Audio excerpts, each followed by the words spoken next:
All right.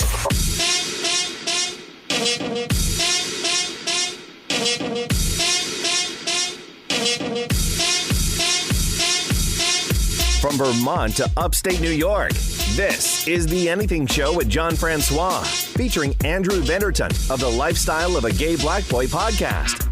Now, here's that John guy. Yeah, we're back. John Francois here with Andrew Vandertunt from the Lifestyle of a Gay Black Boy podcast. Andrew, Happy New Year. Hola, Happy New Year's. Oh, God. All right, let's do this. Boo-Khaki For Jesus. Am I right, Andrew? We're bringing in the New Year's with a blast. Yeah, we are. Some inside jokes that me and Andrew were talking about before the podcast.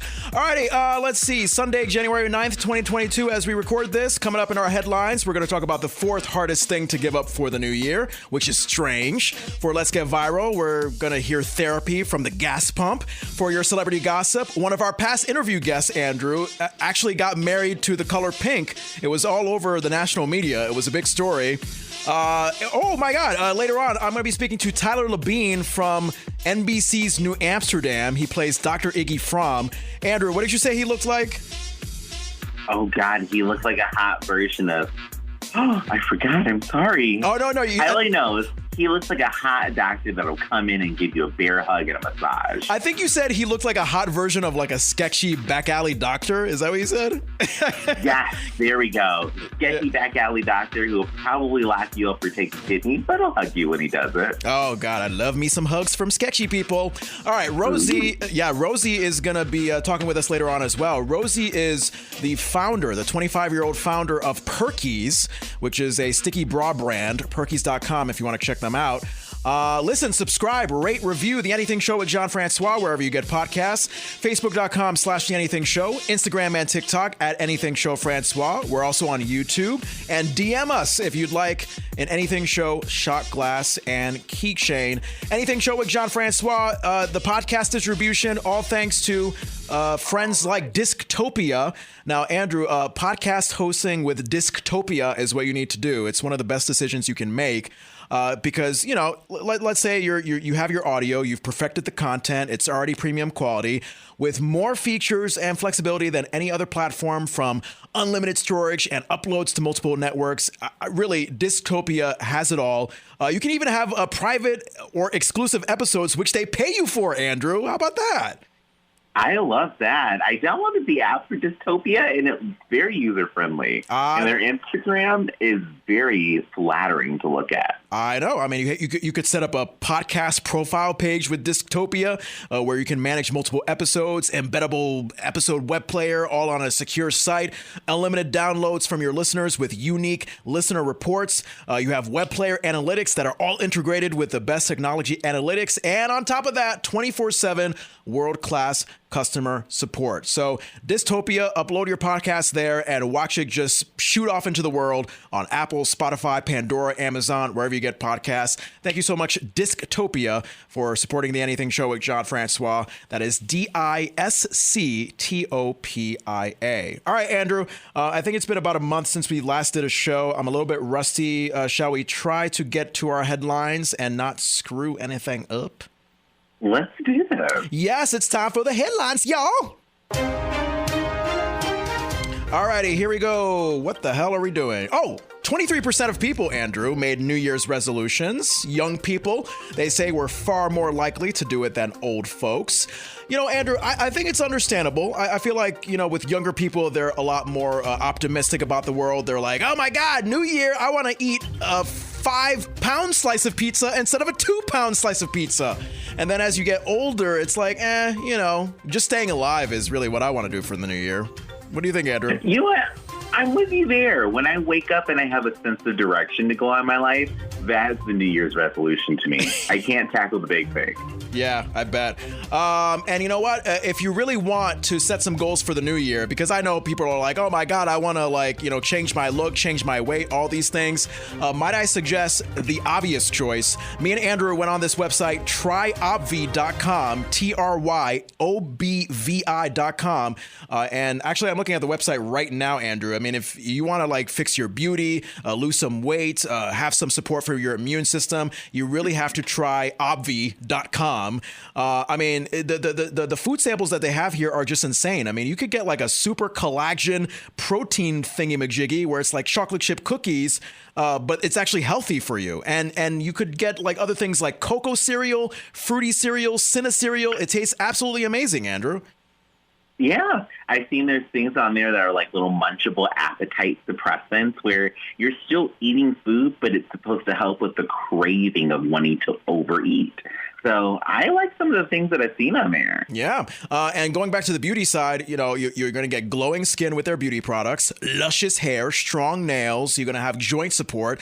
There's a reason why they're called the obvious choice, because they're the most appealing option for all that you need to really get your new year started on the right note. They got over 200,000 customers, 45,000 members in the Facebook group with tons of transformations and success stories. So once again, go to tryobvi, TRYOBVI.com. Alrighty.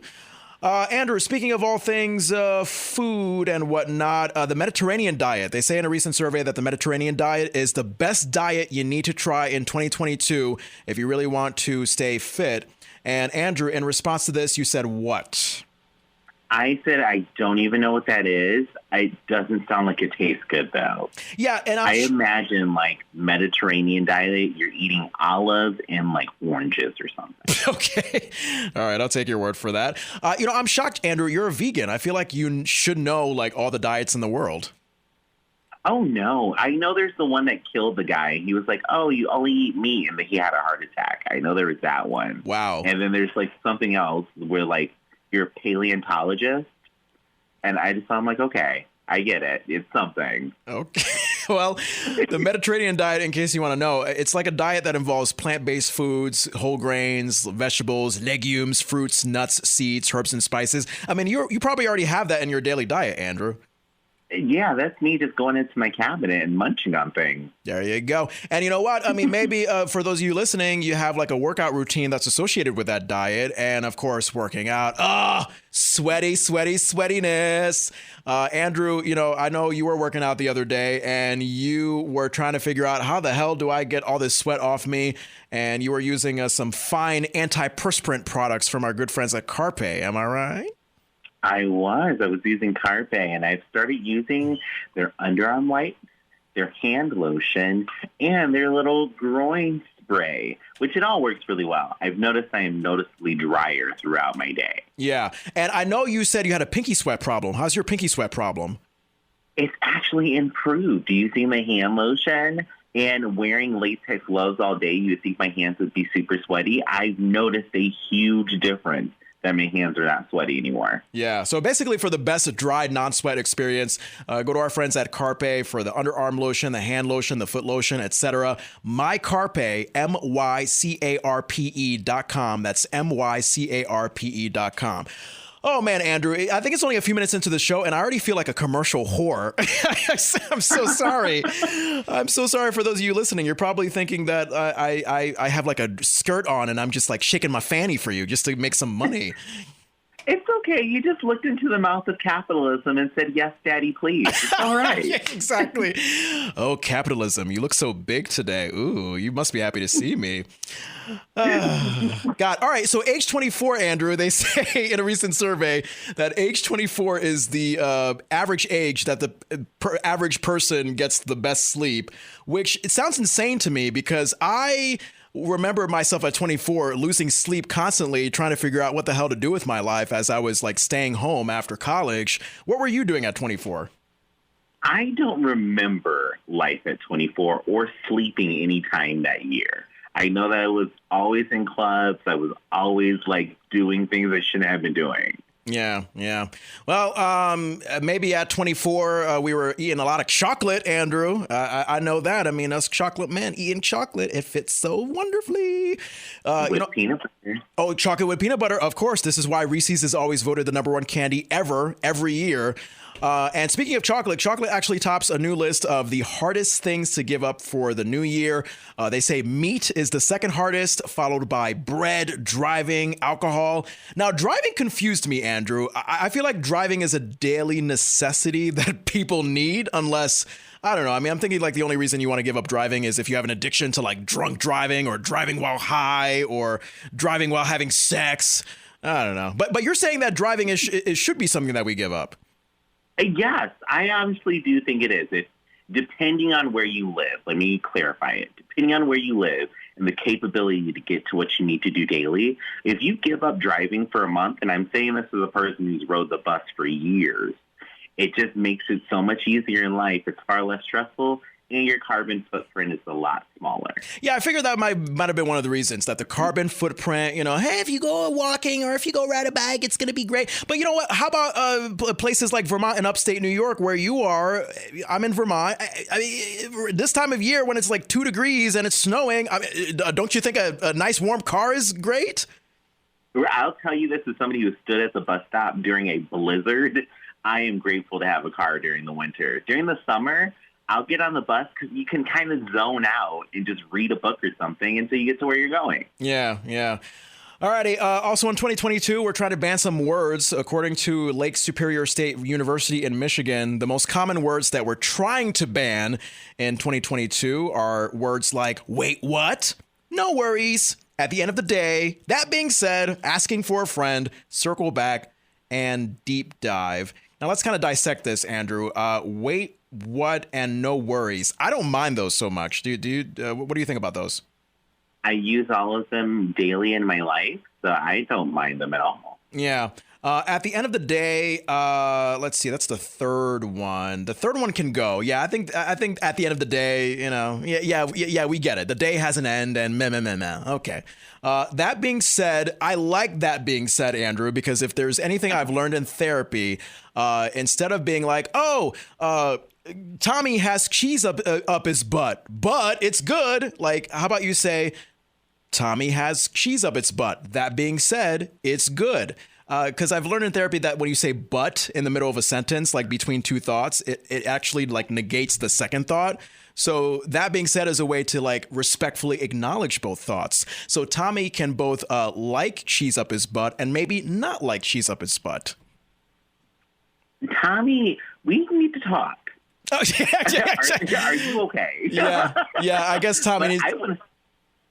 I 100% agree with you. 100%. Yeah. I think Tommy needs to go to therapy more than anything else. Asking for a friend. It's funny when people say asking for a friend, Andrew, I feel like they're asking for themselves often. Do you get that? Mm-hmm.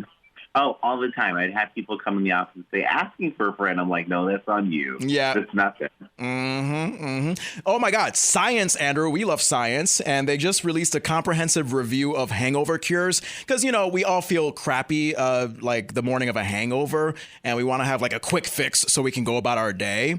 And even scientists say, Andrew, in a recent study that nothing works. Like really the only things that might have promise are cloves, a painkiller available in the UK, and vitamin B. Andrew, I don't know about you. I mean, for me, it's just time, water, Gatorade, sleep, vomiting as much as possible. But I think you have your own secret for a hangover cure. What's your secret? I do. I take this painkiller that's called BC powder. It looks like a little powder that comes in a little packet. You swallow it with water, and then I drink a cup of salt water. And I notice that I feel amazing. I don't have any kind of hangovers to deal with. All right. Well, that seems a lot simpler than what I came up with. I just thought that just just pass out and just give it like 5 or 6 hours, fall asleep or something like that, and then eventually you'll feel better. But look at you, Andrew. I feel like you could sell whatever you just said at the grocery store. I mean, it works pretty well for me. I just want to know the scientific process. Did a group of scientists get together and have like a beaker party and drink all night, and then they're like, oh, we can't get over a hangover the next day? Or did they actually test people? Yeah, I don't know. That's something that we got to find out in Science Land coming up Tuesday on NBC. Cirrhosis for science. I know. All right, so let's see. I think let's do 2 more, and I got to do the right 2 ones because, of course, we have more sponsors that I have to suck the you-know-what for. McDonald's, they might be coming back with the mixed spaghetti. You know, Andrew, I don't know. Did you remember when McDonald's used to sell spaghetti like 40 years ago? And now it's like in the Philippines and in one location in Orlando. I mean, what do you think about spaghetti at McDonald's? I've seen the mixed spaghetti. It doesn't look good at all. It's scary. It scares me. Yeah. Now, Andrew, you shocked me. You said that you do not like spaghetti at all. Oh, no. I hate it. It's more scary to me than Christian women watching porno. It is scary. Okay. Now, when you say a reference like that, like, what do you mean? I mean, because that indicates to me that you've watched a Christian woman watching porno. Does that mean that they get like really freaky, more freaky than unchristian women? Oh, no. They get like, they pull out their Bible. They're like, she is performing that act because her father didn't love her. Like, you're going to learn a lot of those Christian lies as soon as you watch porn with a Christian woman. Okay. All right. So watching Christian women watch porno while eating McDonald's mixed spaghetti. How about that for an image? Yeah, I mean, with a glass of holy water. Yeah. I will say this. If McDonald's does come back with the mixed spaghetti, I think a nice addition to my mixed spaghetti, like a nice topping, would be the ghost honey that we tried from our friends at Heart Soul Heat. Heartsoulheat.com, by the way, if you want to try that 100% raw ghost honey. It goes great with pizza. I tried it. I literally tried it on pizza, and it was just like a nice, sweet, very mildly spicy addition to my pizza. And I don't even like spicy stuff. Andrew, I think you tried it with your foods. What foods did you try the ghost honey with? I had it on broccoli, carrots, and bean sprouts. And oh my gosh, delicious. And then I made my friends fried chicken, and I put it on top of the fried chicken. And when I say they tore it up, they ate that food. It was delish. Nice. Heart Soul Heat. HeartSoulHe. Wait, no. Heart Soul. Yeah. Okay. Yeah, I got it. HeartSoulHeat.com. I got that right, Andrew, right? Yes, you were right. First show of the new year. I'm losing my mind. Yeah, the 100% raw ghost honey, it'll change your life. I still have a bottle saved at my house in Island Pond, Vermont, because I just don't want to finish such savior goodness. Last headline before we move on, Andrew. What do we got? Oh, my God. Did you hear that skateboarding may boost your mood if you're in your 40s and 50s? I heard. I would do it. Okay, well, there you go. I mean, if you're having a midlife crisis, a study says that skateboarding can really do a number on your depression. Now, why do you think, Andrew, that at 47 years old, you'll be a great skateboarder?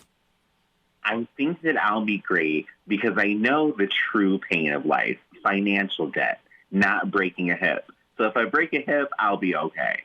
I don't know, man. I feel like skateboarding is like going to be a very obvious way to show that you're 47 years old. If you're like 47 and trying skateboarding for the first time, because I feel like, your bones are not as fresh as they are like trying skateboarding as like a 15-year-old. So be careful, Andrew. I'm not saying no, just be careful and record everything for me. Okay. The fact that I'm outside skateboarding, people will know that I'm old. They will know right then and there. They're like, he's doing an activity outside. He is not young. Nah, brah. You know what it is. I mean, me and Andrew are black, in case you don't know, for those of you listening, and black don't crack. So I feel like even though you're in your early 30s, Andrew, and so am I, they will look at you as the same 13-year-old that you probably were as a 13-year-old with a beard, just with a beard. Yeah, it was like, this bearded 13-year-old just went past me on a skateboard. Yeah, exactly. There's nothing wrong with that. And you know what? I grew that kind of facial hair when I was 13 myself. So it could happen. You know what? You're right. There's something in the water these days. So people can be like, oh, he's of age. I see it. Absolutely. Now, for you, Andrew, skateboarding is a great cure for depression. Personally, I love looking at art. I think there's just something peaceful looking about looking at beautiful art pieces at museums. And as a matter of fact, I loved when I went to Austin, Texas to check out the WYLD.gallery. They got these really great collections of Native American art. And Andrew, I think you said that there was like a particular piece of Native American art that like really struck you. Yeah, the thinking man, and the picture itself is painted with like this copper patina colored paint. If you've ever had like a penny and you see the green that forms on it, it's got that shade, and it's a man in profile. You're just looking at his face and the lines in his face, and I kind of developed like this whole inner dialogue and story with the painting. I fell in love with it. Awesome. And you know what? I'm looking at WYLD Gallery's Facebook page. I love the artistry, the piece called Boom, Boom, exclamation point, by Frank Buffalo Hyde. It has a great red, black, smoky thing going on. Literally, the word boom in this very beautiful sky bluish color is written across the painting.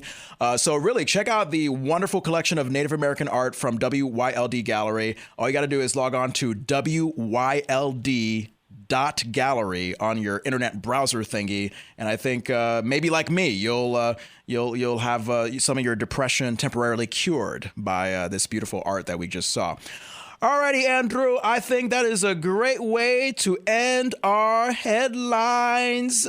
Depression can be cured. Yes, yes, yes, yes.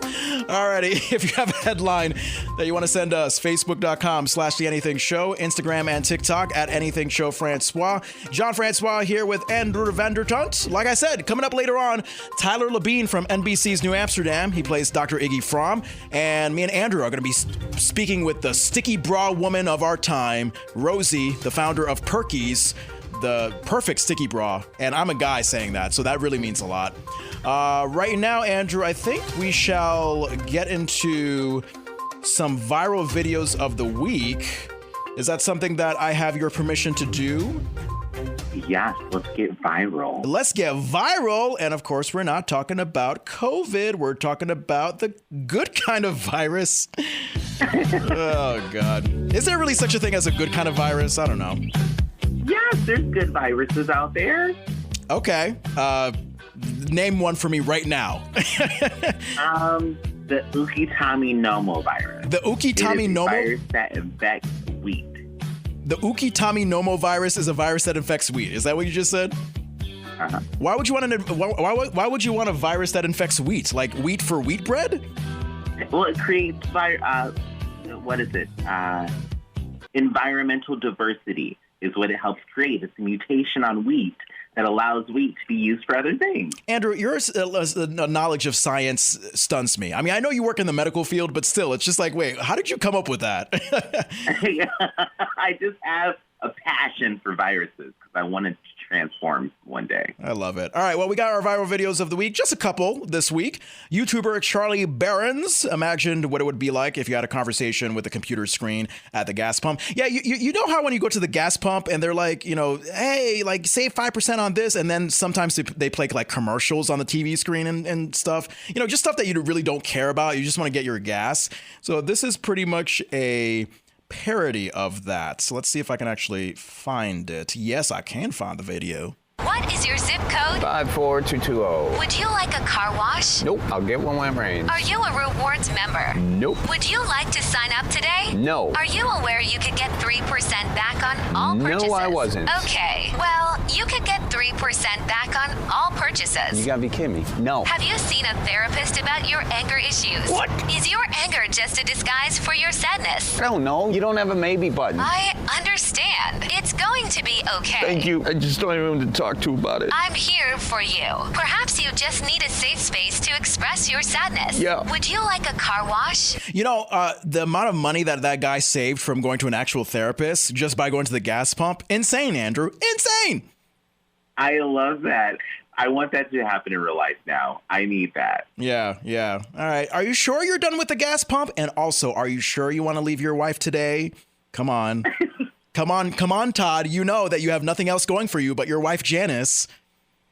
Have you asked for that promotion at work? Have you done these things?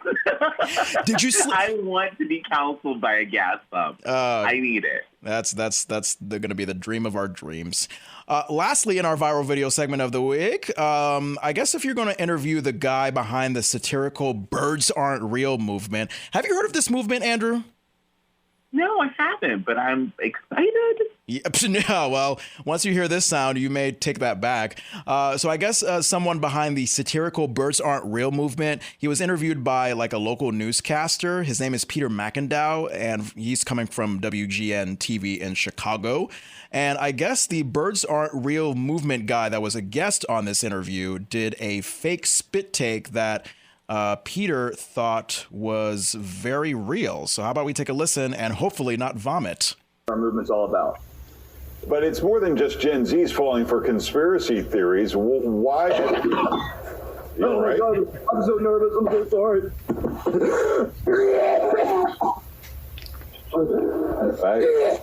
Well, we hope you're okay. Why don't we give you some time to collect yourself? If you need help, let us know in the control room there, and we'll get back to you if we can. Well, Paul, let me tell you something. Is there any weather today? I love how they transition. They try to transition from that fake spit take to, hey, so what is it, 36 degrees outside? Come on now. Andrew, what did you think? Wait, so this was a fake interview on a real news network? No, so the interview itself was real. I guess the newscaster was interviewing him about the "Birds Aren't Real" movement, and I guess because the "Birds Aren't Real" guy felt like playing a practical joke, he decided to just drink some water and just do a fake spit take on camera. Acted like he was choking and nervous, but actually he just wanted to screw around with the newscaster. I love this. I love every single portion of this. This is the type of news that we need to have. Yeah, and if we're going to at least have news, make it interesting. Yeah, and if you see the visual, literally, it looks like he's coughing up vomit, and he's just like all kind of fake fainting off to the side, away from the camera. It's just classic. And of course, the interviewer in the TV studio, the newscaster, is just like, all right, well, how can I transition out of this? I try to do that every day in my life when something bad happens, and people don't seem to get it, but I like it. You try to fake spit take every day of your life? No, when something happens, you're like, oh, okay, well, that was a thing. Let's move on over here. People are like, no, let's focus on the thing. I'm like, let's go. The news still happens. Exactly. All righty, that's our Let's Get Viral, y'all. There you go.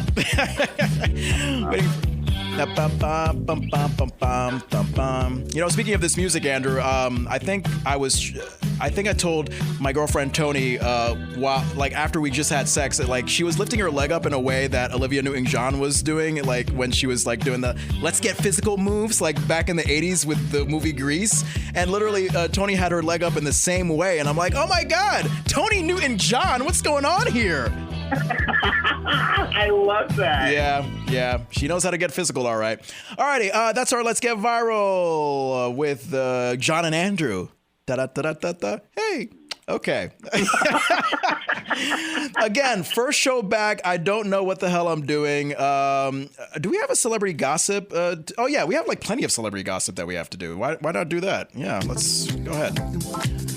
And after that, stay tuned. Tyler Labine from NBC's New Amsterdam. Speaking of celebrities, I'm going to be talking to him. And Rosie from Perkies. Rosie, the 25-year-old founder of the sticky bra brand Perkies. Me and Andrew will be talking to her later on. I would love for a bra brand to be called Turkeys. Andrew, wouldn't you love that? That would be the best. And it's put your gobbles here or something like that. Yeah, there you go. Gobble, gobble is the sound that we make when we are close to titties. All right. Hey, speaking of gobbled titties, let's talk about Betty White, right? Because that's a great transition. Betty White was wonderful. She passed away at the age of 99 on New Year's Eve. And it was just days shy of her 100th birthday, Andrew. How did you react to the death? So I actually heard about it while I was working, and I was so sad. I was like, oh, Betty White. And then I got really happy because I'm like, she got out of here before things got really bad. So I'm happy about that. You know, it's interesting you say that because my friend Mary was thinking the same way. She was like, oh, yeah, she died from natural causes, but I'm pretty sure her body was just like, we may just have the flu-rona pandemic coming up. So, Betty, you might as well just go while you can before you eventually die from that. Mm-hmm. Go out like a G, in peace, not through flu-rona. Exactly. Now, Betty White, they put together a tribute movie that was already planned to be released before she ended up dying. It was supposed to be called like Betty White, 100 Years Young. And I don't like that terminology like, oh, I'm this years young, because I feel like it's just denying the reality that we should face, which is, hey, we're getting older. There's nothing wrong with that. So Betty White, 100 Years Young is still going to be playing in theaters on January 17th, Betty White's birthday. And I just find it fascinating that we're going to go into that movie theater now, just kind of like tearful, like, oh my God, like Betty White could have turned 100. She was so close, when just a few days prior, it was like, oh my God, Betty White turned 100. Here's her life. It's just like a big change of thought, Andrew. I love her for it. She was like, I'm taking everybody's coins. You're going to come see this movie, and I'm leaving out of here. Yeah. Betty is camp. I love her. Yeah, she's just fabulous. And, you had tons of celebrities who paid tribute to her, including O.J. Simpson, who remembered how his cats always used to wander over to Betty's house when he lived at his now infamous Brentwood estate. I would not be surprised if O.J. had a hand in killing Betty, Andrew. I hope not, because Betty's G, she probably would have fought him and beat him up. Yeah. She's got hands. Betty White had hands. Yeah. But I bet you their conversations were really interesting. Her last word. Do you know her last word before she died? I don't. Allen. Allen, A-L-L-E-N, in reference to her last husband, Alan Ludden. Who was a famous game show host from back in the day. They were married from 1963 until his death in 1981. Betty refused to remarry ever since because, as she said on Larry King Live, why, when you've had the best, why marry the rest? I think that's kind of what she said. Who cares about the rest when you've had the best? I think that's what she said. Words to live by, great words. It's very creepy to me, though, that people find out the last words people say when they're celebrities before they die. It's super creepy. Yeah. But words to live by from Betty White. Absolutely. And she was worth a reported $75 million when she died. Really should be worth more. And now I think they're selling a hot dog after Betty White because it's kind of like based on how she liked her hot dogs. She preferred her hot dogs with like nothing, literally just the bun and the meat, and that's it. No mustard, no ketchup, none of that stuff. And now if you go to a certain place that I don't even know, you could get the Betty White naked hot dog.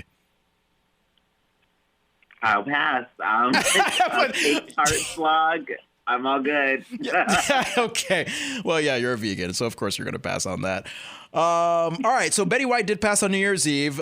Speaking of New Year's Eve, to go on a more positive note here, of course, we have all these New Year's Eve specials on TV. CNN is very notable for their really raucous New Year's Eve specials. And this one hosted by Anderson Cooper and Andy Cohen.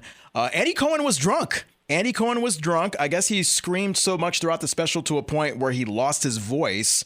And this guy just kind of went off on Mayor Bill de Blasio, who just ended his run as mayor of New York City and certainly wasn't the most popular mayor. So here's Andy Cohen in all his drunk glory just giving Mayor de Blasio the middle finger. Let me tell you something. Oh, please. Tell us something, Andy. Watching Mayor de Blasio don't go on a rant. do his Don't go on a rant. victory lap dance after 4 years of the crappiest term as the mayor of New York. The only thing that Democrats and Republicans can agree on is what a horrible mayor he has been. Wow. So, sayonara, sucker. Wow. 2022. It's a new year. Because guess what? I have a feeling I'm going to be standing right here next year. And you know who I'm not going to be looking at? Dancing?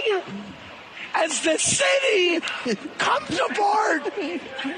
You look. Eric Adams is being sworn in right as we speak.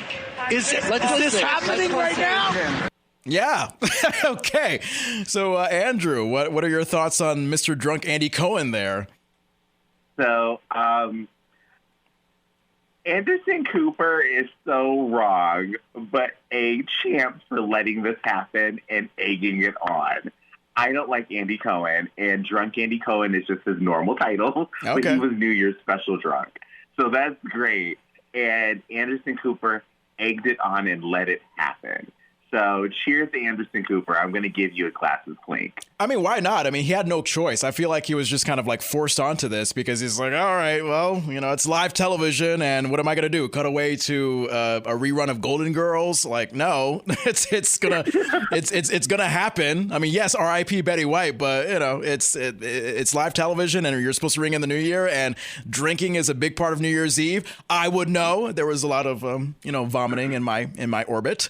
But yeah, I mean, Anderson, I mean, he handled it as best as he could. And I just think it's a really interesting contrast from what CNN is during every other part of the year, which is, of course, like a traditional news network. And then, of course, you know, one night of the year, they're just like, hey, let's just take all our socks and bras off and let's just go crazy and talk about the mayor while we're drunk. That is a great sound clip. I think I'm going to figure out how to set this as a ringtone. This will be my first ringtone ever on my cell phone, so I think I might do it. There you go. Lastly, before we get out of here on our celebrity gossip, a woman married the color pink. Is it possible to marry a color, Andrew? Yes, it is. A woman from California got married in Vegas on Saturday to the color pink. She is a huge pink fan. She's been wearing it exclusively for 40 years. She's the first person to marry a color, obviously.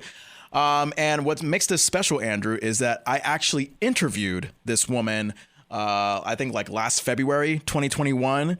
Her name is Kitten K. Sarah. She is called the Pink Lady of Hollywood. And unfortunately, I could not get her back for an interview because she's too busy. But the fact that I know and I've talked and I have some kind of relationship with somebody who just made national news because she married the color pink, I feel like I could die happy right now. I am so happy for you. I am concerned about the color pink. I want to know if they went out on a date before getting married. But what happens if they divorce? Who gets red and who gets white? Ooh, well, that is, I would say the color pink deserves everything because the color pink cannot speak. The color pink does not have legs, whereas Kitten K. Sarah can move on with her human self. So maybe the color pink should have everything in the divorce proceedings. And to your Go ahead. Yeah. So, and also to your point about have they gone out on a date first? I mean, the Pink Lady of Hollywood, she's been obsessed with the color pink and wearing it and sporting it and being a national thing because of it for years. I mean, going back to the 80s. So I would say that this is a relationship in which it's been dating for the past 30, 40 years. And then Ken decided to put a ring on it finally. Oh, see, now that just makes me question Pink. Is Pink a playboy? You drugged this woman around for 40 years and didn't marry her? Yeah. Put a ring on it already, Pink. Oh, God. Well, I think they did. And, if you want to catch my interview with Kitten K. Sarah, just kind of type it in wherever you get podcasts, Apple, Spotify, whatever. Kitten K. Sarah, The Anything Show with Jon Francois. I'm pretty sure from February of last year, you'll find that interview. It was a great conversation. I loved it. And, I also love it when we talk about celebrities, which wraps up our celebrity gossip. Let's get the hell out of here.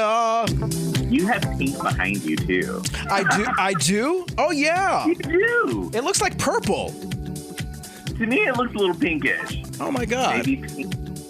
Well, I'm colorblind, so you're probably right on that. Oh, no.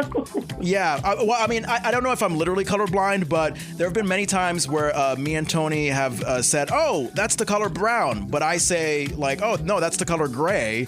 I think after a while I'm thinking, all right, maybe my eyes see something that most people don't see. So I'm a gift to the world, Andrew. I'm a guy who's colorblind, and I might be the first pregnant man as well. Oh. Yes. More on that later. I'm excited for you. I know. I'm getting pregnant right now as we speak. You just don't know it yet. Oh, God. Again, first show back. It's just nothing makes sense anymore. But I will say, though, that what will make sense is our... You've got the Immaculate Conception here, John. You have proven science wrong. Why are you using $50 words with me? What does Immaculate Conception mean? Oh, so the Immaculate Conception, that's Jesus being birthed by Mary, and Mary was, Jesus was conceived in Mary without the use of a man. So it's the Immaculate Conception. Oh, Boo-Khaki For Jesus, am I right? Oh, God. Again, people don't even know what the hell we're talking about. Again, if you could just tune into what Andrew and me are talking about before the show actually starts, that would make all the sense in the world. I just really want somebody who listens to the next moment you're in church. This is like Boo-Khaki For Jesus, Boo-Khaki For Jesus. Like, and say it as you're saying green, like, praise the Lord, praise the Boo-Khaki For Jesus. Yeah. So it sounds like the Boo-Khaki is a person who's running for office, and I guess the office is called Jesus? Is that what I'm getting from this? Yes. I feel like that is the thing. Okay. All right. I'm going to have to file to name them that now, just so they can go to church and say their name that way. Oh, my God. Well, if this isn't the name of the episode, I don't know what is. I know you said, Andrew, do not make this the name of the episode, but I think if I spell Boo-Khaki in a very, family-friendly way, we might get a pass from whoever controls the rules of naming things on social media. I don't know. So do it this way, right? B-O-O, like boo, and then spell khaki, and boom. Hey, I see what you're saying. Like boo, like a ghost, and then khaki pants, and then For Jesus. There you go. I like that. Once you say it all fast, it says Boo-Khaki For Jesus. Oh, boy. I love it. You know, Tyler Labine and Rosie Mangiarotti from Perkies, I'm sure they're listening to this right now and so glad that they're associated with this show. I love it. You know, Tyler was fabulous, Andrew. I mean, you looked at a picture of Tyler from NBC's New Amsterdam, and like we said earlier in the show, you said he looks like a sexy version of a back alley sketchy doctor. And once you hear his voice, once you hear the intelligence that comes behind this guy, you will be marveled. Tyler Labine, Dr. Iggy from NBC's New Amsterdam. I know some of you on social media was looking forward to this interview, so that's coming up. And then afterwards, me and Andrew are going to be talking to Rosie from the Perkies Sticky Bra brand, a very inspiring 24-year-old or 25-year-old entrepreneur. So if you have any weddings, cocktail parties coming up, and women, you need that sticky bra that is very easy to put on and take off, and of course doesn't obviously show through your dress, then try Perkies, Perkies.com. We'll have that conversation with Rosie coming up right after Tyler Labine. Andrew, it's been a pleasure, and I guess let's keep on going with these shows. Yeah, why not? Let's tickle people's eardrums again. Ooh, and maybe we can tickle something else if they'll let us. Oh, yeah, with consent? I'm here for it. Yeah. To be clear, it's 2022 with consent. Okay. All right. Sayonara, tickle people.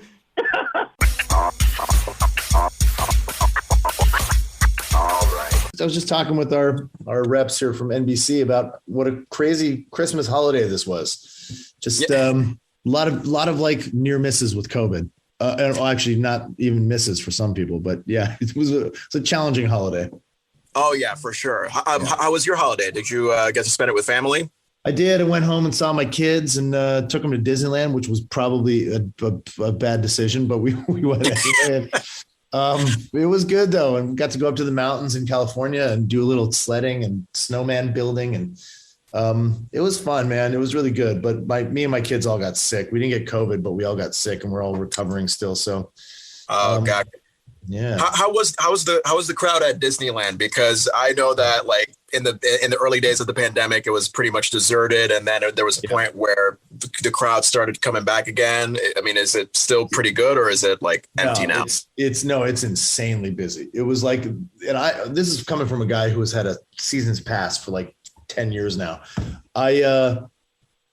It's insane. I've never seen it that busy.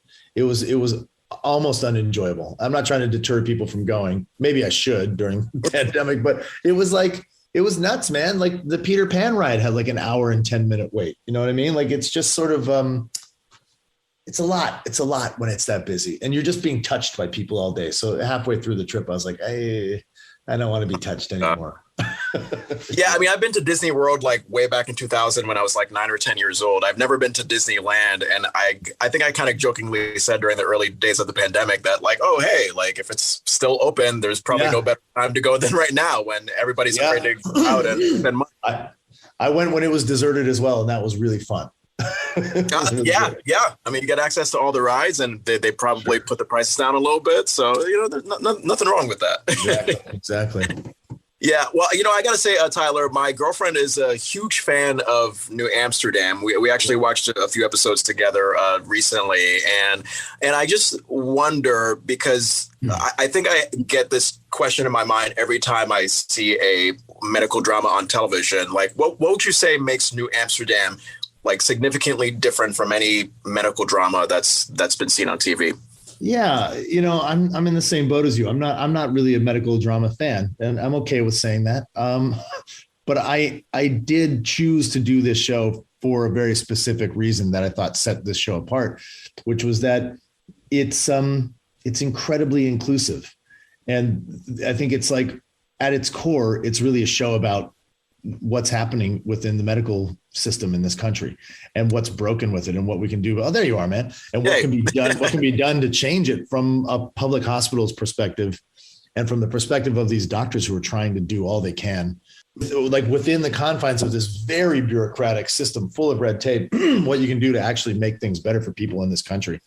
And I was like, oh, it's not about who's sleeping with each other, or it's not about, pass me the scalpel. There's like some real stuff being discussed, and I didn't even know where it was going to go from there. I just was like, that I like that. I'll do that show.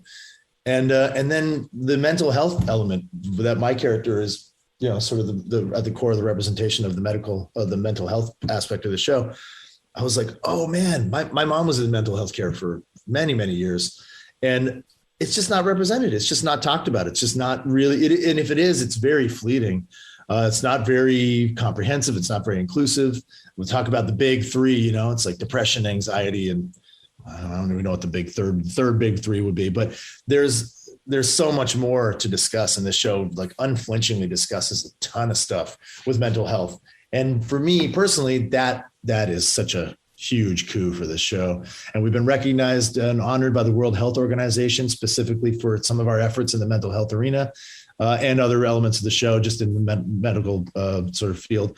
But it's like doing something that I've never seen. It's like really talking about how hard it is in this country to get good healthcare, and the things you can do to find it, Yeah. I mean, tell us more about your character. I believe your character, a child psychiatrist, someone who, likes to, think outside the box. Can you tell us a little bit more about that?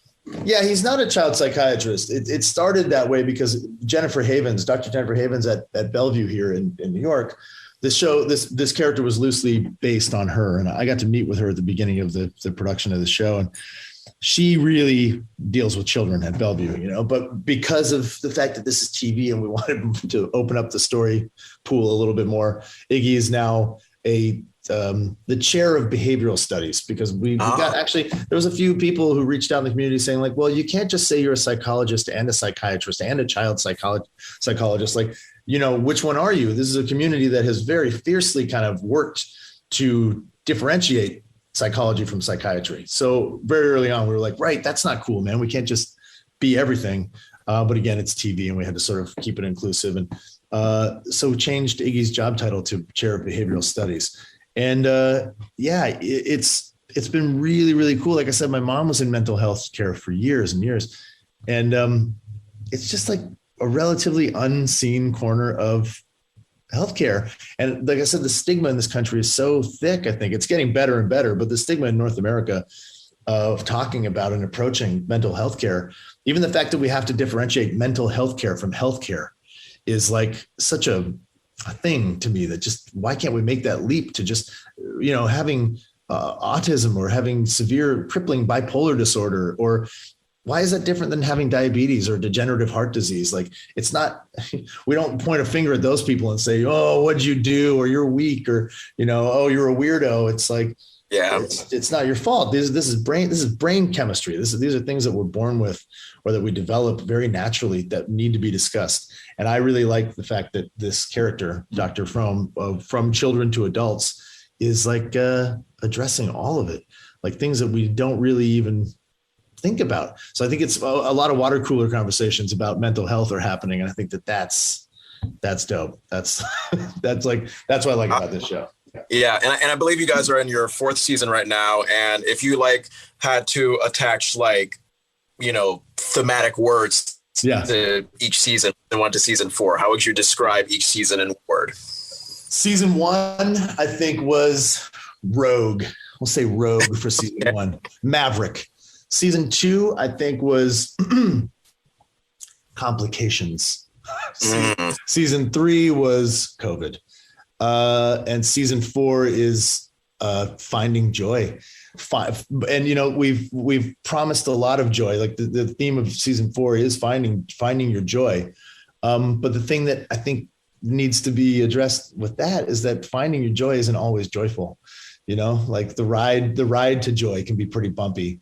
And there's a big relationship that's at the core of the show with Max and Helen that people wanted for so long. And the thing that people forget is, like, once those people get together, they're together. And being a couple doesn't always look as romantic as like the moments before and the anticipatory sort of will they, won't they of a couple.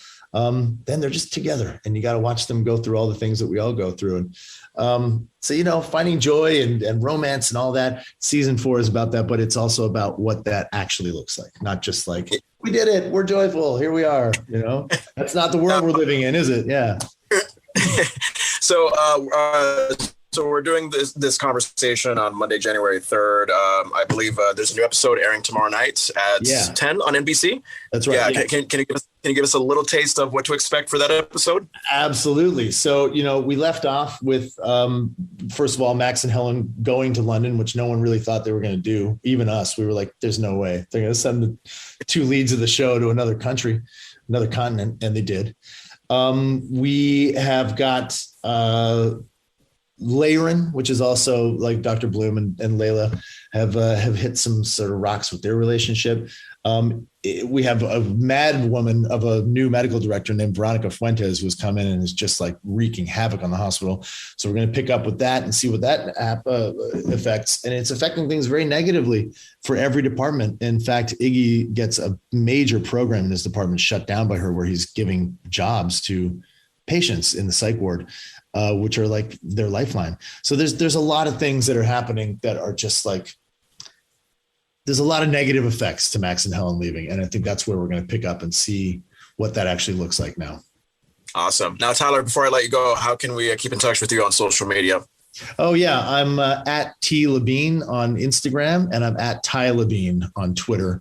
And I also have a music account on Instagram called @Adanac, ADANAC. It's Canada backwards.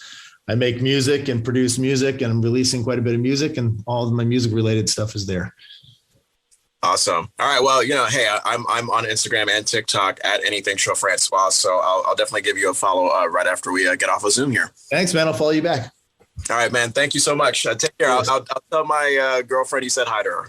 Yeah, dude, please do. Hi. Yeah, her name is Tony. Hi, Tony. Hi, Tony. All righty. Take care, Tyler. Later, man. You too. All right. Rosie, so I think you said you're 25? Yes. Oh, my God. 25 and already you got this business that is exploding. I mean, my girlfriend, who is going to be a bridesmaid at one of our friends' wedding this summer, I recommended the website to her. Thank you. Yeah, of course. Yeah, I recommended the website to her because I just know that, and she's gonna hate me for saying this. I just know that her chest, like it seems to always be growing every single second of every single day. So always struggling to find like consistent bras that will like fit for a while. So I thought, let me just see what she could do with Perkies, and she's like, oh, hey, this is perfect. I could use for a wedding. Thanks for the plug. What's that? Thank you for the plug. Yes, yes, yes. So, I mean, let's get down to business because really, Rosie, you are on Zoom with two men. I think, Andrew, let me call me wrong on this if I am. I think out of the two of us, maybe you have a little bit more knowledge of bras than I do. Am I okay, or is that like, you know, are you as unknowledgeable about it as I am? I know about bras. I mean, I'm never going near one because I'm gay, but I know about them. But you know, I've also tried on a few in my day. Can't lie, they're pretty fun. Yeah. So for Rosie, for dumb guys like me who don't really know anything about like the science behind bras, can you just start by explaining the sticky bra? Because Perkies, of course, like known as the ultimate sticky bra. So let's start with the basics. What is a sticky? Yes, I always preface this with some education around the product because it's not as well known as your standard everyday bra. So a stick-on bra is a backless and strapless bra, and it sticks on to a woman's chest. And the purpose behind sticky bras are to wear them with backless and strapless outfits, whether it's off the shoulder, crisscross, you name it. And women still want coverage and support without their bra straps showing. So the sticky bra was invented probably in the early 2000s, and there hasn't been much innovation since. I think it's a great idea, great concept, and solves, you know, this issue of women wanting coverage and support without their straps showing. But a huge problem with current stick-on bras is the inside of the shell is like painted on with adhesive. So after you wear them a few times, they begin to lose adhesion. They get really dirty and gross, and hair and dust gets stuck on the inner shell. And before you know it, they're rendered useless. And it's a very unsustainable option, but also a pricey option when you have to replace the entire bra after just a few wears. So my idea was to create stick-on bras with replacement adhesives. So instead of buying a whole new bra after the adhesion wears down or after the bra gets dirty, you could peel back that top layer of adhesive, revealing the fresh, clean layer beneath it. And then going forward, you could just buy the replacement layers. So anyway, that's kind of the premises behind what the Perkies sticky bra is and the value add. Now, from this conversation, from the website, everything, I noticed a lot of use of the word adhesion. So again, adhesion, what does it mean? I'm assuming this is what makes the sticky bras stick to the chest, right? Yes. So adhesion is basically like, stickiness. An adhesive is kind of like a form of tape, or tape is an adhesive. So that is definitely on the website. And I use that word 50 times a day. But basically adhesives are like those layered sticky pieces. Almost you could, interchange it with the word tape, double-sided tape. And those are inside the bra, and that kind of connects the bra to the skin. And these adhesives are all medical grade, incredibly high quality, probably spending way too much money on them. But it really shows in the quality of the product. It's a very high quality adhesive. Yeah. Now, how much do sticky bras normally go for, and how much are we saving if we go with the Perkies bras? Yeah. So a few years ago, you could go to Victoria's Secret or Nordstrom's and buy a $60 to $80 sticky bra, which is outlandish. I think then a few companies popped up on Amazon, and now they offer like $20, $25 ones. But after looking at the reviews, you could see that the bras themselves aren't good and the adhesive is bad quality. And the Perkies sticky bra goes for $40, but each initial bra has 2 sets of adhesives in it. So it's basically 2 sticky bras for the price of one, $40. It's like an average price, or, as $20 each sticky bra. But going forward, you're only buying, you're spending $13 on a set of 2 adhesives. So then that's $13 for 2 sticky bras. So the user ends up, saving tons of money over the lifetime of the bra itself, opposed to buying a whole new $40, $60, $80 bra. Yeah. And just from a sustainability standpoint, it's obviously way better for the environment to have, just the top layer adhesive thrown out instead of the entire bra. Gotcha. Andrew, what's up? Now, I love everything I was seeing because I was on your website and I was looking, I was like, these are really cool looking. I'm kind of jealous I don't have a need for one just yet. But I was looking at all the information that's there, and I just want to know what brought you, specifically you, to the point to want to make something like this. Was there a specific life event, something that occurred as a great idea? Yes. I was actually in high school when I thought of the idea. I was on vacation with my friend's family, and it was like Anguilla or Turks and Caicos. And we were going out to dinner one night, and the humidity on these islands was just like crazy. So I'm wearing my sticky bra. It was probably my mom's sticky bra at the time. And she probably like reluctantly gave it to me because she knew that, if I wore it, it would lose adhesion. And, my sticky bra just kept sliding off of me. And I'm like, oh my God. And I turned to my friend Gab. I'm like, they need to create a sticky bra with replaceable adhesives. And I told it to the right person because Gab had a running list of ideas in a note in her phone. And she also always had an iPhone from fifth grade on. So she thankfully has, had that list for a while.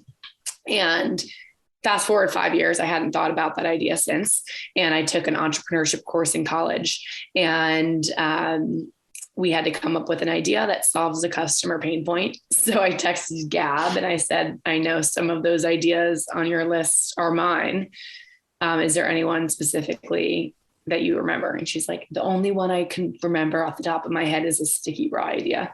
So I pitched it to my team of 5 classmates, and we built a business plan off of it that semester. And then I decided to pursue it after that class and ended up doing pitch competitions and a summer accelerator program at my college.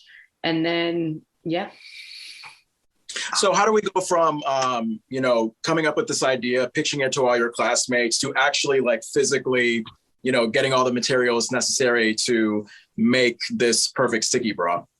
It was almost 3-year process. It wasn't overnight. It's tough because when you have a great idea, you need a prototype to really raise money, or just some market validation. And the problem with my product was it was so expensive to create the product that I needed money beforehand, but I couldn't do that without, couldn't get money without a product. So we kind of just sacrificed time, and it was a lot of testing and, making sure the medical grade adhesive works. And because the adhesives are layered, that adds a whole nother layer of complexity. And the adhesive needs to stick well enough in the bra. So that way, when you take the bra off, it stays inside the bra. At the same time, you eventually need to be able to peel it off. And then you need to be able to peel off. When you peel off the first layer, you don't want the second layer to come off with it. And then also connecting a double-sided adhesive to a bra is difficult because when you actually put adhesive or tape on a bra, you'd pull up the fabric. So then you're talking about another layer of something between the bra and the adhesive that sticks to the bra, and allows for an easy removal. So anyway, it was a long process, but as frustrating as it was, I thought it was great because I was able to really build up the brand assets, get the name Perkies, trademark it, work on patents for the product, build out an email list, network. I did so much. I laid so much groundwork in that time where by the time I launched the bra, I had a lot of it figured out, not all of it, but I kind of look at it as a blessing in disguise. And I just promised myself that the next product I create wouldn't be so complicated. I bet. Yeah. Now I know on the website, you're kind of assuring us that we could do, or whoever is wearing the Perky bra could do a lot of enjoyable activities without the bra coming off. Can you give us examples of activities we could. So typically when I initially would pitch this to people, and still to this day, when I tell people about it, I very frequently hear a nightmare story of my bra falling off on the dance floor at prom, me having to go to the bathroom, take the bra off, stick it in my pocketbook, me having to go under the hand dryer at the restaurant to dry off the inside of the sticky bra. So I didn't want that to ever happen. And not only does the user get a fresh stick as needed, the stick they get is a really high quality adhesive level. So much so that I would do spin classes wearing the adhesives to test them out, which one would be the best and which one could, withstand the sweat from a Peloton class. And I found one that really did the trick. And, but again, you need to make sure it easily removes from your skin without leaving residue, but also without hurting your skin. So again, like another really fine line to walk. And I found it again to sacrifice time, but I didn't sacrifice quality. So, I mean, if you typically you're not hiking in a backless outfit, or if you are, good for you. But if you want to wear it hiking or biking or whatever, you can, but it's more so it met the dance floor quota. So that's good. Yeah, Andrew. Now, is it easy to take care of the bra itself if you're going to do the replaceable adhesives? Is it a pretty easy aftercare process? Yes. So the bra will come with like sets of covers. So like clear covers that you can put on the bra between uses. So you still can get several uses out of each adhesive. It totally depends on how well you take care of it. If you don't put those covers on and you put them on the floor of a frat house, it's not going to last too long. But if you do put the covers on, you can get several uses out of each adhesive, and the peel back process is very simple. And then I actually have some adhesives right here, but basically you'd align this into the bra, and the bra adhesives are intentionally shaped like a U to go on the outer rims of the bra and not cover your entire breast. So that was also intentional. It's good to get a visual of that on Zoom, because I'm looking at that. I'm like, oh, that looks like the outline of a toilet seat. That's nice.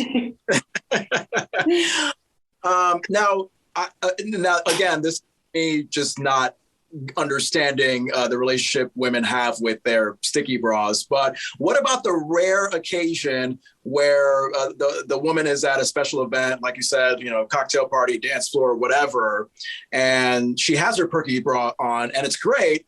And she wants to be able to find a seamless way to take it off without it being as difficult as trying to take off a strapped bra. Is there an easy way one can do that? Because there's no back or straps, you could just peel it off. So it's pretty. Oh, like over your.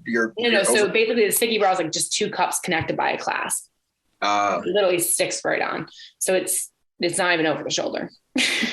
Gotcha. So it's even easier.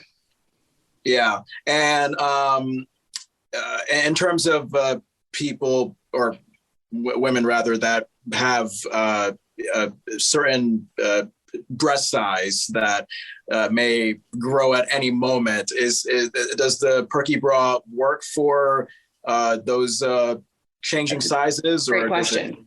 Yeah. So that is something that we're working on this year, 2022. Right now, we only launch sizes A, B, and C from a funding constraint, but also given the design of a stick-on bra, it's backless and strapless. And the number one thing that's going to really provide support is back straps and shoulder straps.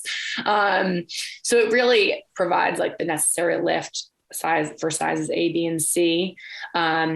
Typically, once you go bigger than a C, you'll need boob tape, which is something that we're looking into right now. But that would provide you with the lift and coverage that women seek that are larger than a size C. And then we also did launch Perkies Petals, which are reusable nipple covers. And those come in 3 shades of nude, and they're exactly what they sound like. They cover your nipple. And those can go sizes AA to triple D. They don't really have any size constraints there. It's just to cover your nipples. But I do want to expand those nipple covers into the male market because I know that chafing is a big issue for a lot of men. And I'd love to like normalize those nipple covers for men who chafe. I think there's a market there. Say that one more time, Andrew. I was definitely thinking of ordering some of those nipple covers. When I go to the gym, I chafe and it hurts. I don't Can like you it. please order them or I'll send them to you? And I'd love to hear feedback. Yes, I will. Okay. There you go. Made a sale. Well, yeah. I mean, look, anytime we have like a product sponsor on, I can always count on Andrew to be like the number one favorite of the brand. He's always going to be your mascot. But I know there's a use out there for me of it. And then I saw on your website too, you have masks. So I know these two things I can definitely use. Yes. So the masks actually are meant to be worn with glasses. So as you can imagine, I've spent countless dozens of hours hundreds of hours working with adhesives. And my mom noticed a newscaster wearing a bridge or a Band-Aid over the bridge of his nose while wearing a mask to prevent his eyewear from fogging. I'm sure both of you have dealt with eyewear fog, as have I. And she asked me if I could apply one of my medical grade adhesives to the top of a mask to create a seal that prevents eyewear from fogging and prevents that condensation from forming on the inside of your glasses through your breath. So anyway, I launched sticky masks and they do just that. They create a seal and prevent eyewear from fogging. Wow. And so you have that, and then you have the bras themselves, and you also have the underwear, I believe, that kind of comes so with. An advisor of mine over the summer was like, all right, come on, let's look at your numbers. Like, what's your customer retention rate? How many people are reordering? And while I was doing that, I noticed that 30% of people buying from my website were buying more than one product, which is pretty good given the fact that I only had like 2 or 3 products on my website. So I was like, what's another product that could kind of like fit the mold and, a reasonable price point, but like be a complementary product to these sticky bras and Perkies pedals. So I found a manufacturer, worked with them to create Perkies panties, thongs and cheekies that are seamless, no show underwear, and they're incredibly soft. I hear rave reviews all the time. I attest they're great underwear. And now 40% of people buying from my website are buying more than one item. So it's been a great addition and, fun, and you never know what's going to bring people to the website. So, if it's underwear, maybe they'll buy the pedals. If it's the pedals, maybe they'll buy the underwear. So you never know, it's kind of important to expand because that's kind of how you'll draw in more customers and, help with that customer acquisition cost. Yeah. And there's a unique kind of comfort with these panties that with other kind. You're going to get that more. Oh, sorry. What'd you say? Oh, no, I'm just saying that there's a unique kind of comfort in these panties that you cannot get with other kinds of panties. What kind of comfort are we talking about? It's just, so basically there's lace underwear and seamless underwear. I'd say those are the go-to types of underwear. Even like this seamless underwear that exists now, you could still kind of see there are still kind of seams there. But this underwear is very seamless, like literally like glued on seams pretty much. So they're not actual seams. And the comfort is like, you can't compare it to anything else. It's like soft, like butter is what we say. Yeah. And the price point is better than, what you're going to get from anywhere else. So. Awesome. Now, going back to the Perkies sticky bra, are you able to throw them in the washing machine without ruining them? Is there a certain process you have to go through? Yeah. So once, you wear both layers of adhesives, you could peel them out and you could hand wash them, but it's not recommended to put them in an actual washing machine. But current sticky bras, you can't ever really wash the full bra, but ours you can hand wash and leaving out to dry. Wow. And they're sold in a lingerie bag. So, that's just like another reminder that you can actually wash them. Nice. I'm sorry, Andrew, you were going to say something? Oh, I was saying this is awesome. Now, I'm going to tell people as I know about your products because I really great things here.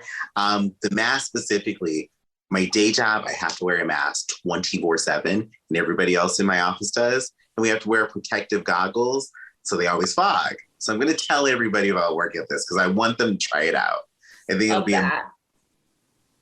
Now, are you still, Rosie, for Perkies, like for any sale that one makes on Perkies, do you still have that relationship where it's like 5% of every sale goes to 5% of every sale on our website goes to a charity of the customer's choice. So when you check out, there's a drop-down menu.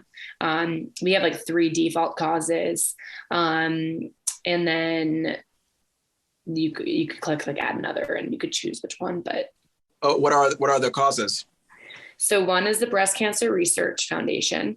I think there's obviously a natural tie in there with bras, and a family friend of ours is on the board there. And I was able to actually get a coupon put in every attendees of the Breast Cancer Research Foundation event.